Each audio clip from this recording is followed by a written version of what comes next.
아멘. 할렐루야. 오늘 저는 요한복음 2장 1절에서 11절까지 말씀을 가지고 물이 주인을 만나다라는 제목의 말씀을 전하도록 하겠습니다. 지금으로부터 100년 전 영국의 케임브리지 대학에서 종교학 시험이 있었습니다. 시험 문제는 가나 혼인 잔치집에 있었던 물로 포도주를 만드신 예수님의 기적을 신학적 관점에서 서술하라 였어요. 학생들은 저마다 최선을 다해 답안을 써내려가기 시작했습니다. 그런데 한 글자도 적지 않고 창밖만 물끄러미 바라보는 학생 하나가 있었습니다. 교수님이 너무 걱정이 되어서 자네는 왜 답안을 작성하지 않는가라고 묻자 학생은 저는 쓸 말이 없습니다 라고 대답했습니다. 시험 보는 학생이 쓸 말이 없다는데 교수가 뭐라고 하겠어요? 교수는 어이가 없었지만 기다려보기로 합니다. 한 사람씩 답안지를 제출하고 시험장 밖으로 나갔고요. 마침내 그 교수와 학생 두 사람만 남게 됐습니다. 5분 정도 시험이 이제 끝나기까지 남았는데 그래도 창밖만 쳐다보고 있는 거죠. 안타까운 마음이 든 교수님, 학생에게 마지막으로 권면했습니다. 단 한 줄이 더 쓴다면 자네 낙제는 주지 않겠네.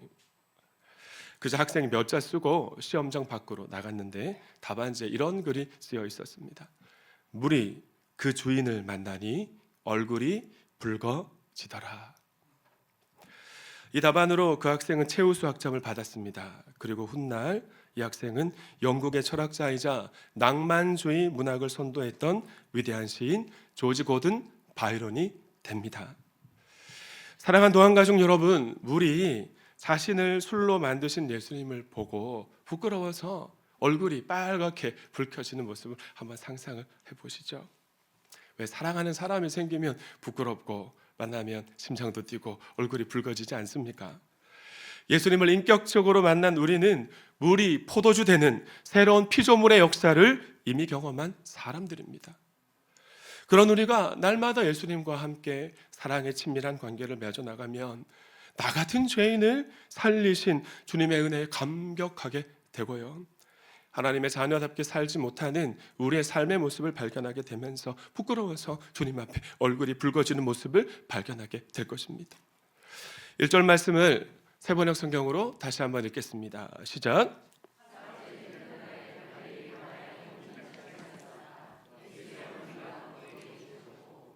오늘 본문은 어떻게 시작합니까? 사흘째 되는 날에로 시작하고 있습니다.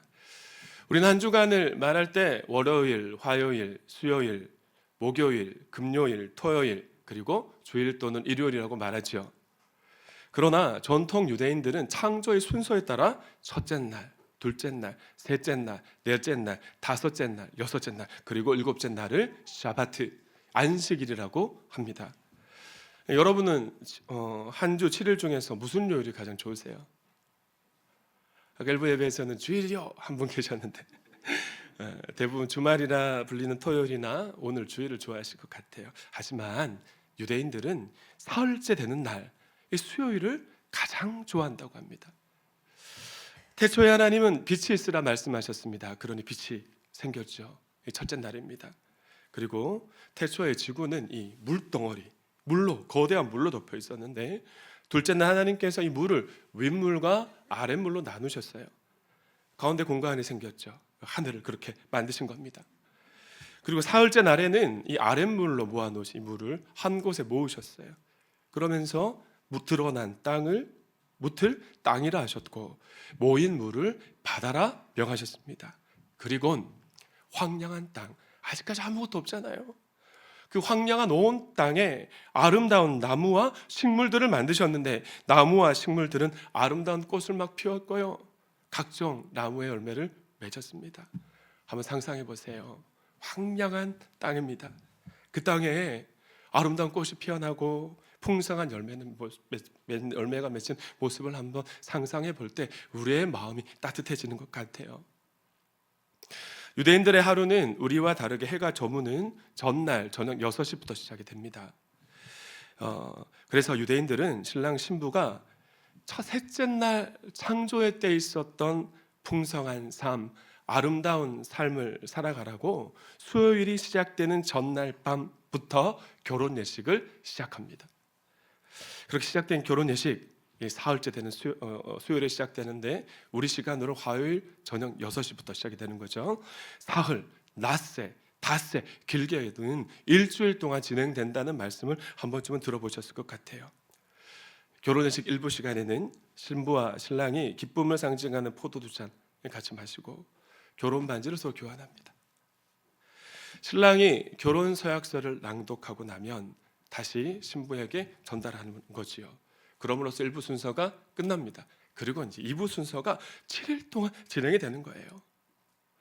초청된 하객들이 신랑 신부와 함께 기뻐 춤을 추고요. 맛있는 음식을 먹으면서 신랑과 신부에게 마음껏 축복한 축제가 벌어지게 되는 것입니다. 자, 이런 배경을 바탕으로 오늘 본문을 다시 한번 봅니다. 1절 말씀 띄워주시고, 자, 사흘째 되는 날에 갈릴리 가나에 혼인 잔치가 있었다. 예수의 어머니가 거기 계셨고 예수님과 그의 제자들도 그 잔치에 초대받았다. 여러분, 셋째 날인 수요일에 혼인 잔치가 어디에서 열렸다고 기록하고 있습니까? 네, 맞습니다. 갈릴리 지역 가나라는 마을에서 결혼 예식이 열린 겁니다. 혼인 잔치. 결혼 예식에 예수님의 육신의 어머니가 참석해 계셨고요. 예수님과 예수님의 제자들도 결혼 예식에 초대를 받은 것입니다. 자, 그런데 갈릴리 지역 가나 마을에서 결혼 예식이 열렸다는 것에 의미가 있습니다. 지난 주일 우리는 나다나엘이 예수님의 제자가 되는 모습을 살펴봤잖아요. 그런데 요한복음 21장 2절 말씀은 부활하신 예수님께서 갈릴리 디베랴 호수에서 제자들을 만나는 모습을 이렇게 시작하고 있습니다. 2절 말씀을 보실까요? 함께 읽습니다. 시작.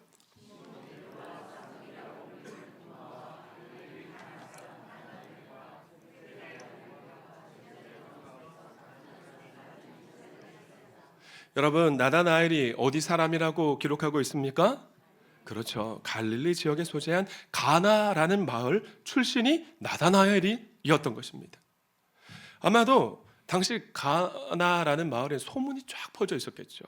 나다나엘이라는 우리 마을의 이 똑똑한 청년이 예수라는 메시아의 제자가 되었대. 그러자 누군가 이렇게 말했을 겁니다. 그러면 우리 이 나다나엘을 통해서 이번에 열리는 혼인잔치 결혼 예식에 예수라는 랍비, 이 메시아를 초대해보면 어떨까? 뭐 이렇게 말한 거죠. 그래서 예수님과 제자들이 가나 마을에서 열린 결혼 예식에 초대받은 것이라고 성경학자들은 추정합니다. 그리고 유대인들은 결혼 예식을 하기 전에 초대장을 먼저 보냅니다. 그리고 또 사람을 보내요. 그래서 이 결혼 예식에 참석할 건가 말 건가 참석 여부를 확인하는 것이 유대인들의 문화거든요. 참석하는 하객들의 수를 고려하니까 부족함이 없도록 혼례 음식을 준비할 수 있겠죠.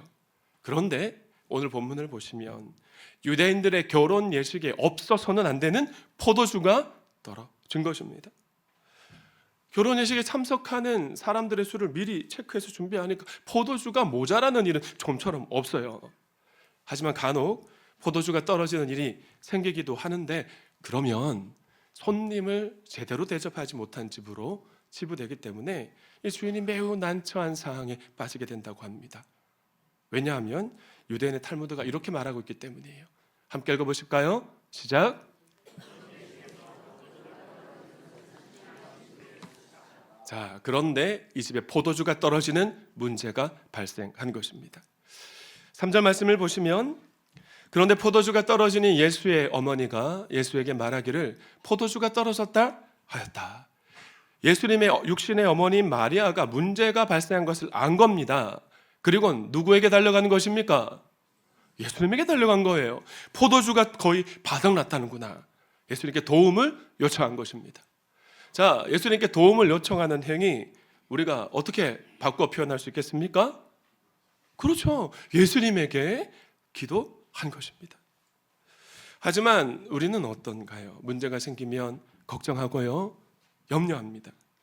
그리고 되게 가까운 사람들을 찾아가서 상의하고 하소연하고, 아니면 혼자 문제를 끌어안고 염려, 걱정, 근심하면서 끙끙 속앓이하는 사람들이 얼마나 많은지 모릅니다. 그러나 마리아는 어떻게 했습니까? 문제가 생기자 곧바로 누구에게 시선을 돌렸나요? 예수님에게 시선을 돌리고, 그리고 예수님에게 달려갑니다.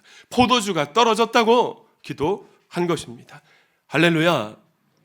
생명의 삶 공부에서 이렇게 배우죠. 저를 따라 하실까요? 성도의 가장 든든한 백은 예수님이시다. 그럼 아멘이시죠? 네, 성도의 가장 든든한 백은 우리 구주 예수님이십니다. 그리고 예수님이라는 가장 든든한 백을 사용하는 방법은 기도인 줄 믿습니다. 자, 옆에 계신 분에게 한번 물어보세요. 한번 이렇게, 당신은 예수님 백을 사용하고 있습니까? 시작.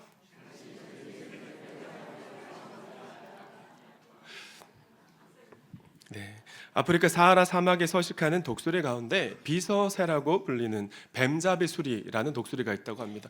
저렇게 생긴, 예쁘게 생겼죠. 근데 날개가 2m나 된대요. 2m나 되는 날개를 활짝 펴고 창공을 훨훨 날아다니다가 땅에 두더지나 뱀이 기어가는 것을 보면 쏜살같이 내려와서 잡아먹는 그런 독수리죠. 이런 모습을 보면 영락없는 독수리가 맞습니다. 그런데 이 비서새라는 독수리는 독특한 특징이 있는데요. 이 새가 걷기를 좋아하는 거예요. 하루에 20km에서 30km 걸어 다닌답니다. 문제는 그렇게 걸어 다니다가 맹수의 습격을 받으면 세상에 맙소사, 자기가 새라는 사실을 새까맣게 잊어버리고 걸음아 날 살려라 막 도망가는 거예요.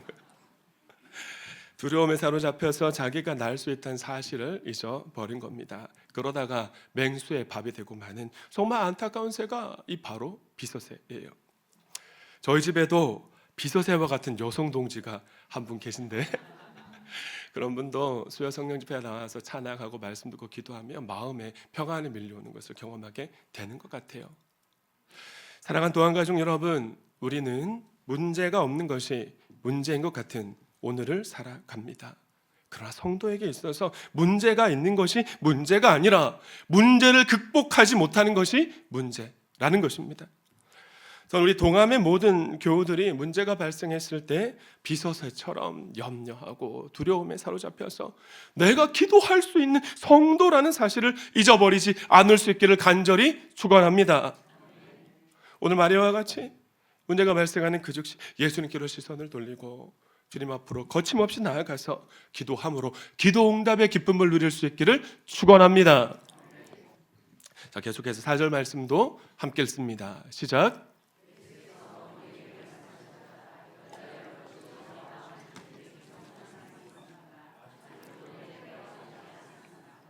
자, 우리말 성경에는 여자여라고 번역되어 있죠. 그러니까 예수님이 아들의 부탁을 거절한 것 같은 그런 민망한 상황처럼 보입니다. 그런데 헬라어 성경에서 의미는 여인이시여라는 극존칭입니다. 여인이시여, 포도주가 떨어진 것이 나와 당신에게 무슨 상관이 있습니까? 라고 정중하게 이야기한 것이죠. 피상적으로 보면 예수님이 어머니의 요청을 거절한 것처럼 보이지만 여러분, 지금 예수님이 이 결혼 예식에 무엇으로, 어떤 자격으로 와 있는 겁니까? 손님이에요, 손님. 하객의 모습으로 와 있는 것입니다. 집주인이 예수님에게 와서 좀 도와달라고 문제를 의탁한 것도 아닌데 집주인이 아닌 결혼 예식 하객이 나서서 뭔가 하면 이 모양새가 주객이 전도되는 이상한 모습이 되는 것 같아요. 그러나 마리아는 포기하지 않습니다. 비록 예수님이 거절하셨지만 반드시 무슨 일이든 행하실 것이라는 나의 기도를, 나의 부탁을 외면하지 않을 것이라는 믿음이 있었던 것입니다. 그래서 5절 말씀, 그리고 이 믿음을 가지고 일꾼들에게 갔습니다. 그리고 예수님이 무슨 일을 시키든지 그대로 하라고 이야기를 하는 것이죠. 예수님이 시키시는 대로 하라는 것 어떤 의미인가요? 예수님이 무슨 말씀을 하시든지 순종하라 그대로. 역시나 우리 예수님은 기도를 외면하지 않으시는 분인 것 같아요. 아직 내 때가 오지 않았다라고 종말론적인 말씀을 하셨지만 오늘 첫 번째 기적을 행하시는데 이미지 띄워주세요. 마침 예수님의 곁에 여러분 화면으로 보시는 저런 돌 항아리, 큰 돌 항아리가 6개 있었습니다. 80에서 120리터 정도 물이 들어가는 큰 항아리였는데요. 유대인들은 장로들의 전통이라는 구전 율법에 따라서 음식을 먹기 전에 반드시 손을 씻어야 하는 그런 물을 담아두는 동항아리였던 것입니다. 그런데 혼인잔치에는 하객들이 많잖아요. 그러니까 돌항아리, 큰 돌항아리가 6개나 준비하고 있었던 것입니다. 우리 예수님은 일꾼들에게 돌항아리 6개의 물을 가득 채우라고 명령하셨고요, 종들은 항아리 아귀까지 물로 채웠습니다. 그리고 예수님이 종들을 향해 말씀하세요. 채운 물을 떠서 결혼 예식을 주관하는 연회장에게 가져다 주라. 그러자 항아리 안에 있는 모든 맹물이 어떻게 되었습니까? 그렇죠. 맹물이 변하여 포도주가 된 줄 믿습니다. 심지어 극상품 포도주가 되었어요. 극상품 포도주 맛을 본 연회장이 깜짝 놀라가지고 이렇게 고백을 합니다. 10절. 누구든지 먼저 좋은 포도주를 내놓고 손님들이 취한 뒤에 덜 좋은 것을 내놓는데 그대는 이렇게 좋은 포도주를 지금까지 남겨두었구려. 예수님이 물을 포도주로 바꾼 사건 때문에 이 결혼 예식을 주관하던 이 집이 그냥 연회장으로부터 칭찬을 받고 있는 거죠. 극상품 포도주가 나왔으니 하객들은 매우 기뻐했고 결혼 예식 분위기는 그렇게 축제 분위기로 점점 더 무르익어 갔습니다. 그리고 11절 말씀 함께 읽습니다. 시작.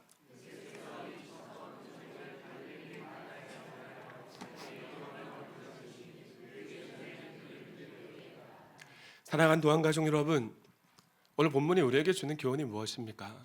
첫째, 예수님을 인생의 주인으로 모시라는 겁니다. 예수님이 결혼 예식에 손님으로 계실 때는 아무런 변화도 일어나지 않았습니다. 여전히 문제가 있었고요, 포도주가 떨어진 결핍이 있었습니다. 그러나 예수님이 전면에 나설 때부터 기적이 시작된 것입니다. 일평생 하나님을 주인 삼고 살았던 다윗이 여호와는 나의 목자시니 내게 부족함이 없으리로다 라고 고백했던 것처럼 우리가 예수님을 인생의 주인으로 모셔드리고 내가 주인 되었던 삶을 내려놓으면 선한 목자이신 예수님께서 저와 여러분의 삶을 날마다 푸른 초장 실만한 물가로 인도해 주신다는 사실을 믿으시기 바랍니다. 두 번째, 안 바꿨네요. 약속의 말씀을 신뢰해야 됩니다. 약속의 말씀을 신뢰해야 됩니다. 지난주일 나다나엘이 예수님에게 신앙 고백을 했었죠. 선생님은 하나님의 아들이시요 이스라엘의 왕이십니다. 이처럼 명확하고 간결한 신앙 고백이 제가 어디 있겠냐는 말씀을 드렸는데 그 고백을 들으신 예수님 너무너무 기뻐하시면서 이렇게 말씀하셨습니다. 너가 무화과 나무 아래에 있을 때 내가 너를 보았다고 해서 믿느냐? 이것보다 더 큰 일을 내가 볼 것이다. 할렐루야. 자, 그런데 오늘 본문은 예수님이 나다나엘에게 예언하셨던 이것보다 더 큰 일들, 나다나엘이 보게 될 것들, 그 모든 일들 가운데 첫 번째 표적이었던 것입니다. 큰 일이었던 것이에요. 심지어 예수님께서는 나다나엘의 마을 가나에서 약속의 말씀을 지켜주시는 신실하신 하나님이 되어주신 것입니다. 오늘 동암의 모든 성도님들이 하나님의 약속의 말씀을 신뢰할 수 있었으면 좋겠습니다. 자, 세 번째, 문제를 예수님께 알아야 됩니다. 자, 그럼에도 불구하고 우리 인생에는 결핍이라는 문제가 늘 있잖아요. 그 결핍의 문제가 찾아오면 어떻게 해야 될까요? 하나님 앞에 나아가서 주님, 제게 이런저런 문제가 있습니다. 포도주가 떨어졌습니다. 주님이 필요합니다라고 기도해야 됩니다. 주님께 깊이 기도를 하면요, 우리 주님이 영적 눈을 열어주세요.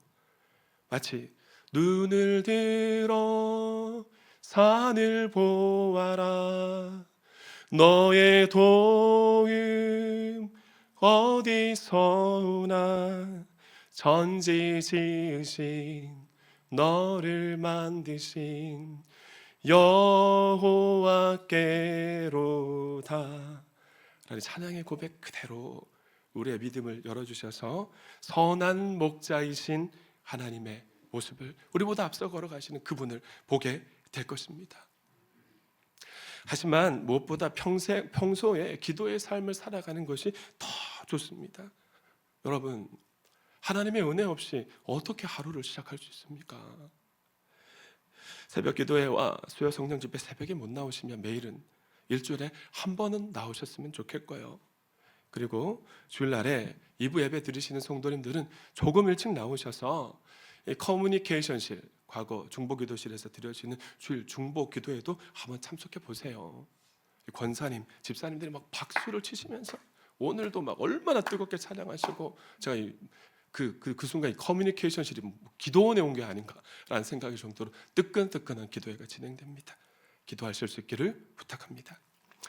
여기에 마지막으로 하나만 더 한다면 네 번째, 저를 따라합시다. 단순하게 순종하라. 네, 순종하라. 그리고 주신 말씀을 순종하십시오. 한 번 더 따라합시다. 예수님을 믿는다는 것은 하나님의 말씀을 믿고 순종한다는 것이다. 여러분 한번 생각해 보시죠. 예수님께서 일꾼들에게 돌 항아리를 가져다가 물을 채우라고 명령하실 때 일꾼들의 머릿속에 수만 가지 생각이 있었지 않겠어요? 얼마나 예수님에게 묻고 싶고 따지고 싶은 것들이 많았겠습니까? 포도주가 필요한데 항아리를 무엇에 쓰려고 그러십니까? 지금 그 귀한 물을 어디에서 구하라 그러십니까? 왜 6 항아리에 물을 가득 채우라고 말씀하십니까? 라는 그런 생각들이 들었겠습니다. 그러나 일꾼들이 단순하게 순종했을 때 물이 포도주로 변하는 놀라운 기적을 경험하게 됩니다. 우리도 마찬가지죠. 우리가 하나님의 말씀에 단순하게 순종하는 삶을 살아갈 때 우리는 우리 삶에 일어나는 실제적인 변화, 하나님을 경험하는 삶, 그 삶을 경험하게 될 겁니다. 그러면 하나님의 은혜에 감사하고 내가 주인 되어 살았던 삶을 부끄러워하면서 오늘 바이런의 답안처럼 우리 포도주가 될 때 빨갛게 주님 주인을 만날 때 붉어졌던 것처럼 우리의 얼굴도 붉어지지 않겠습니까? 말씀을 맺습니다. 신실한 크리스천 한 사람이 험한 산을 등산하다가 그만 미끄러졌어요. 천길 낭떠러지로 떨어졌습니다. 떨어질 때 막 본능적으로 막 뭘 잡으려고 하잖아요. 그러다가 다행히 바위 틈에서 난 나뭇가지를 붙잡고 매달렸습니다. 위를 올려다 보니까 까마득한 정상에 구름만 감돌고 있었고 아래를 내려다보니 천길 낭떠러지 바위들이 보이는 거죠. 그는 살고 싶어서 위를 쳐다보면서 있는 힘을 다해 소리를 지릅니다. 도와주세요. 위에 누구 없습니까? 한참 동안 아무 소리도 들리지 않더니 구름 사이로 세미한 음성이 들려왔습니다. 두려워하지 말아라. 그러자 그 사람이 당신은 누구십니까? 빨리 도와주세요. 그랬어요. 그저 구름 사이에 다시 음성이 들려옵니다. 나는 내가 믿는 하나님이다. 너는 나를 믿고 붙잡고 있는 나뭇가지를 놓아라. 그러면 살리라. 하지만 그 사람은 나뭇가지를 놓으면 천길 낭떠러지에 떨어져서 죽을 것만 같았습니다. 그래서 위를 바라보면서 다시 한번 힘껏 소리쳤대요. 그 위에 다른 분은 없습니까? 우리의 모습일 때가 많죠. 사랑하는 도안가족 여러분, 하버드 대학교에서 신학과 종교학을 가르쳤던 하비 콕스 교수는 이렇게 말했습니다. 기독교 신앙의 가장 중요한 신앙은 어떤 신앙이요? 축제 신앙이다. 여기서 축제 예배란 용어가 나왔지만 우리의 삶의 예배가 축제와 같아서 크리스천의 삶이 축제와 같아야 하지만 우리의 삶의 실상은 초상집 같을 때가 참 많은 것 같아요. 그런 우리 인생이 예수님을 나의 구주, 나의 주님으로 영접하면 하나님은 기도할 수 있는 특권을 주시고 우리가 기도할 때 기도 응답을 통해서 하나님이 나의 하나님이시고 살아계신 하나님이라는 표적을 보여주십니다. 이 포도주를 물처럼 마실 수는 있지만 상온에서 물이 포도주로 바뀔 수 없잖아요. 그처럼 절대로 변화되지 않을 것만 같았던 나의 속사람이 물이 포도주가 되는 것 같은 놀라운 변화와 기적을 경험하게 될 겁니다. 첫째, 예수님께 인생의 운전대를 내어 드리십시오. 그분을 주인 삼고 핸들을 내어 드리십시오. 두 번째, 약속의 말씀을 읽고 묵상하면서 그 말씀을 신뢰하시고요. 세 번째, 문제가 발생했을 때 이 비서새처럼 두려움에 사로잡혀 있지만 말고 염려하지만 말고 하나님께 나와 기도하시고 네 번째, 하나님께서 말씀을 통해, 환경을 통해, 영적 지도자를 통해 말씀하실 때 단순하게 순종하는 성도님 될 수 있기를 축원합니다. 그럼 매일의 삶에서 어떤 일이 벌어질까요? 초상집 같은 인생이 잔치지로 변하고, 쓸모없던 인생이 가치 있는 인생으로 변하며, 위기가 기회가 되는 은혜를 경험하는 저와 여러분의 평생이 될 줄 믿습니다. 옆에 계신 분에게 인사하실까요? 하나님 앞에서 단순한 성도가 됩시다. 시작. 하나님께 영광